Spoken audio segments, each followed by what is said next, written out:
A B C എന്നിവയുടെ ശരാശരി 7. So A plus B plus C എന്നിവയുടെ ശരാശരി. So divided by 3 is equal to 7. Therefore a plus b plus c is equal to 7 into 3 is equal to 21. A plus b plus 2c divided by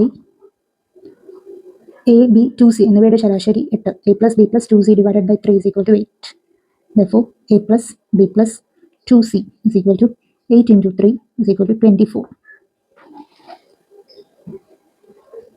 With equation number 1, this is equation number 2. A plus b plus c is equal to 21. A plus b plus 2c is equal to 24. അപ്പോൾ ഇതൊന്ന് നമുക്ക് A plus B is equal to 21 minus C എന്ന് എഴുതാം. ഈ ഇക്വേഷനാണ് A plus B is equal to 24 minus 2c.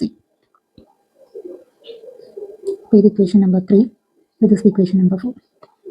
അപ്പോൾ A plus B is equal to 21 minus C, A plus B is equal to 24 minus 2c. അപ്പോൾ L H S equal ആയതുകൊണ്ട് R H S equal 21 minus C is equal to 24 minus 2c. Constant ഒരു സ്ഥലത്ത് കൊണ്ടുവരാം. 21 ഈ plus 24 ഇങ്ങോട്ട് വരുമ്പോൾ minus 24, സിയുടെ terms ഉള്ളത് മൈനസ് 2c, മൈനസ് സി ഇങ്ങോട്ട് വരുമ്പോൾ plus C equal to minus C. Okay, 21 minus 24 minus 3 ആണ്, is equal to minus C. Therefore C is equal to 3. ചോദിച്ചിരിക്കുന്നത് average of A and B.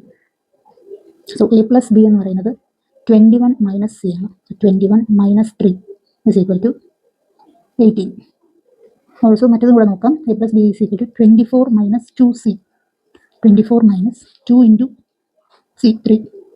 24 minus 6 is equal to 18. So A plus B 18 ആണ്. ചോദിച്ചിരിക്കുന്നത് average of A and B. Average of A and B A plus B divided by 2 is equal to 18 divided by 2 is equal to